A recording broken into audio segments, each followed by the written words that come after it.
자, 이어서 민주당과 조국혁신당의 합당 문제 얘기도 좀 나눠보도록 하겠습니다. 신경전이 계속 고조가 되고 있는데요. 관련 영상부터 보고 오시겠습니다. 애도 기간 중이어서 아직 공식 입장을 정리한 건 없고요. 국민께 송구스러운 모습인 건 틀림없는 것 같습니다. 민생이 처리되는 국회 본회의장에서 적절치 않은 모습이 보여진 것에 대해서 죄송하게 생각하고 양당 간의 논의 절차는 전혀 진행된 바가 없고 정청래 대표의 발표는 합당의 제안이며 시작에 불과합니다. 예, 사실은 이해찬 전 총리의 애도 기간에는 좀 정쟁을 자제하자 이런 분위기 속에 합당 얘기가 조금 주춤하는 듯 했었는데 그 사이에 한 텔레그램 문자 메시지가 언론사에 포착이 되면서 논란이 좀 굉장히 커지고 있습니다. 뭐 미략설이니 기획설이니 막 여러 얘기가 나오고 있는데 분위기 어떻게 보고 계세요? 국민의힘 얘기 계속하면 안 되죠. 시컷 해가지고 네. 이제 민주당이랑 이제 여권 얘기도 좀 해봐야겠어요. 저는 뭐 어떤 국무위원이 텔레를 보냈고 예. 어떤 국회의원이 보냈냐 이런 지연 말단적인 문제보다 네. 본질적인 얘기를 좀 하고 싶은데요. 예. 조국혁신당과 민주당의 합당에 대해서 정권 초기에 이재명 대통령의 임기가 이제 2년 차를 맞이하고 채 1년도 되지 않았습니다. 네.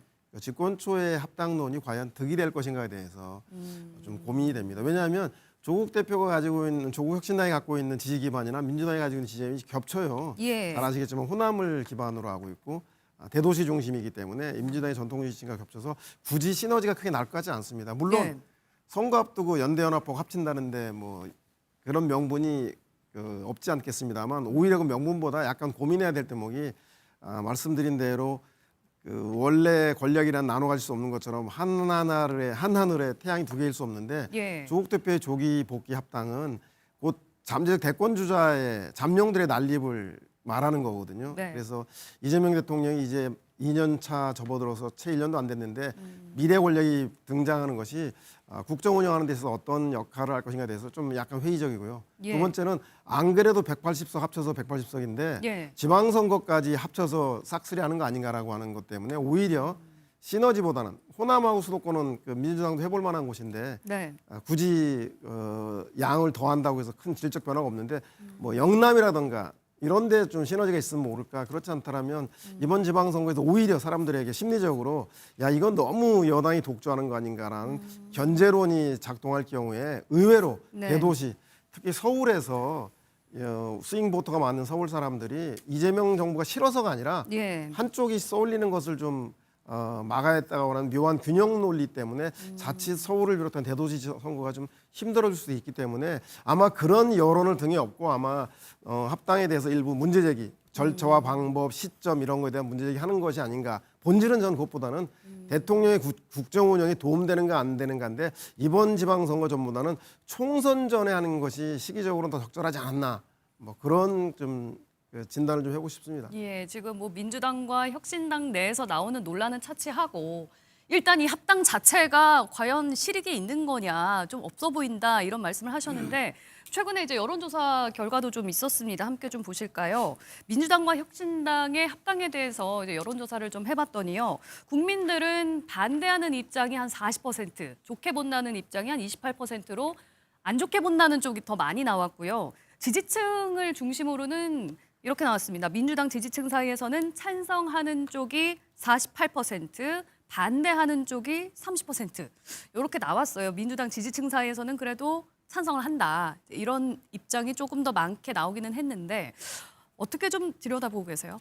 저는 지금 굉장히 좋은 지적을 해주셨다고 봐요. 예. 왜 그러냐면은 사실 민주당이 누리고 있는 일종의 약간 중도 균형의 입장은 조국혁신당이 더 왼쪽에 있었기 때문에 반사 이익을 누린 거거든요.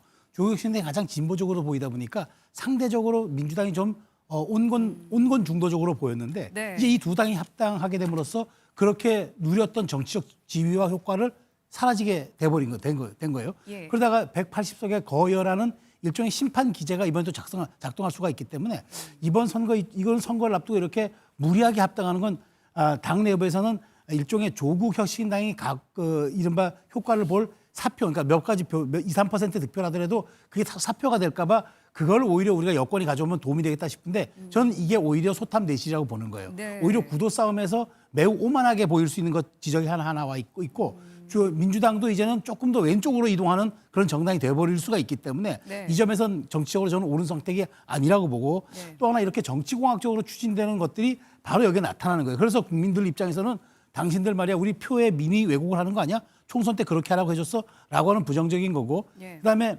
민주당 내 지지층 쪽에서도 약간 합당 반대가 좀 수치가 있고 거꾸로 조국혁신당을 보면 조국혁신당은 합당 찬성이 더 많아요. 예. 이런 점들이 보면은 조국혁신당 입장에서는 뭐 어디 가도 우리는 어차피 겹방살이 신세하는 것보다 그냥 큰 집에 합류하는 게 낫다고 생각하는 것 같은데 민주당 입장에서는 조금 더 내부적으로 들여다보면 이게 과연 정치적으로 이게 효과가 있는 선택인지 예. 이게 실익이 있는 건지 여기에 대한 고민의 지점은 좀 필요하다고 봅니다. 예.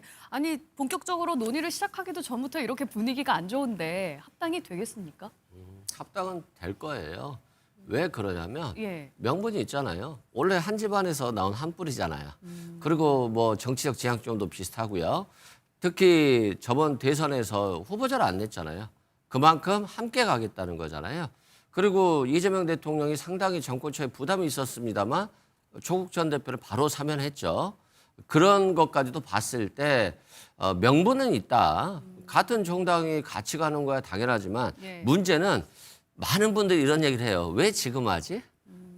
그것에 대한 고민이 있는 겁니다. 그렇죠. 지금 방금 서영호 평론가께서도 차라리 총선 전이었으면 어땠을까 이렇게 그렇죠. 말씀하셨으니까요. 근데 이제 왜 지금 하지 했을 때 일단 실익을 봤을 때 지금 민주당의 지지율이 굉장히 높고 예. 국민들 입장에서도 민주당을 지지하고 있고 대통령이 정치를 잘하고 계시기 때문에 오히려 조국혁신당과 합당하지 않아도 잘 될 상황인데 혹시 조국혁신당과 이렇게 합당을 통해서 민주당이 더 강해진다라고 한다면 오히려 보수 세력들이 좀 더 경계를 해서 보수도 이렇게 통합으로 간다거나 네. 또는 이제 뭐 민주당이 다 이기겠네라고 하는 어떤 긴장감이 풀려가지고 투표율이 떨어질 수도 있어요. 예. 그래서 조국혁신당의 지지율 2% 3%를 가져왔는데 정작 투표율이 떨어져서 더 많은 것을 이룰 수도 있기 때문에 저는 지금 이 시기에 이게 이익이 있을 것인가 그걸로 보자면 저는 굉장히 회의적인 부분이 있어요. 예. 부울경을 제외하고는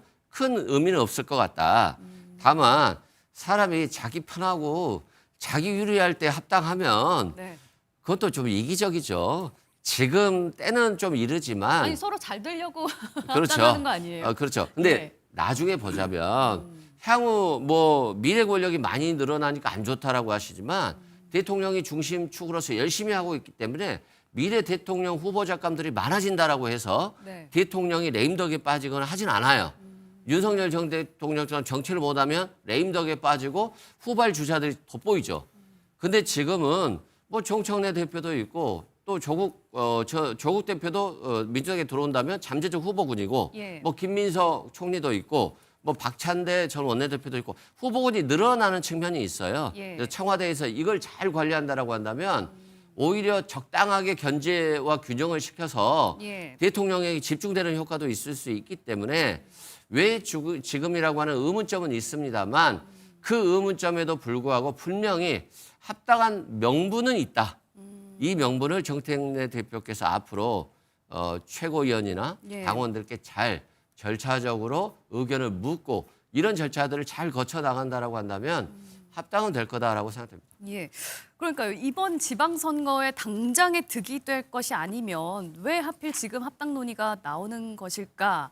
이 합당에 대해서 실익은 조금 다들 의아해하시는 것 같은데 그 이면에는 사실 다른 목적이 있는 것 아니냐라는 얘기도 저는 나오거든요. 어느 정도 동의를 합니다. 그리고 저는 어떤 형태로든지 미략은 있었을 것이다라고 생각을 하는 편인데요. 미략이라는 게 뭐 엄청난 그야말로 대단한 것을 골방에서 주고받기식이 아니라 일단은 어떤 정청래 식이 대표와 조국 대표 측은 다 뭐 아니라는 식으로 그렇죠. 반발을 미략에 하고 대해서 있습니다. 동의를 앞으로도 안 할 것입니다만은 네네. 이거는 그 미략의 텔레그램 메시지를 한번 보십시오. 이거 좀 이상하지 않습니까?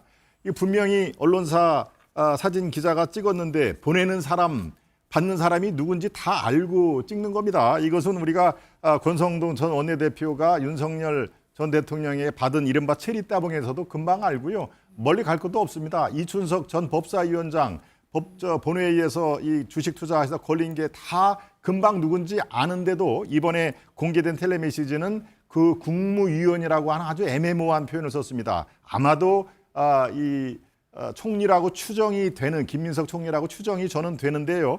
그리고 이 받는 사람도 모 의원이라고 얘기하는데 당연히 알겠죠. 저는 이해찬 이 전 총리의 애도 기간이 끝난 다음 주부터 더 시끄러워질 걸로 예상이 됩니다. 틀림없이 누가 누구한테 보낸 것도 다 드러날 것이고요. 예. 그런데 왜 지금 이렇게 상황이 됐느냐라고 하면서 묻는다면은 조국 대표가 먼저 시그널을 보냈을 가능성은 매우 높다라고 합니다. 거기에 정청래 대표가 그것을 물은 것이죠. 왜? 이해관계가 맞아떨어지니까요. 이른바 1인 1표제로 명분 싸움에서 일단 한 수 접어들고 가는 정청래 대표가 15만 표로 추산이 되는 이 조국 혁신당의 그런 그 표, 이것은 거의 3분의 2 이상이 친청이라고 볼 수가 있거든요. 왜냐하면 뿌리가 문재인 정부 때에서 비롯된 거니까요. 그러니까 바로 민주당이 대기업이라면 조국 혁신당은 그 협력업체 정도 아니겠습니까? 그런데도 바로 이번에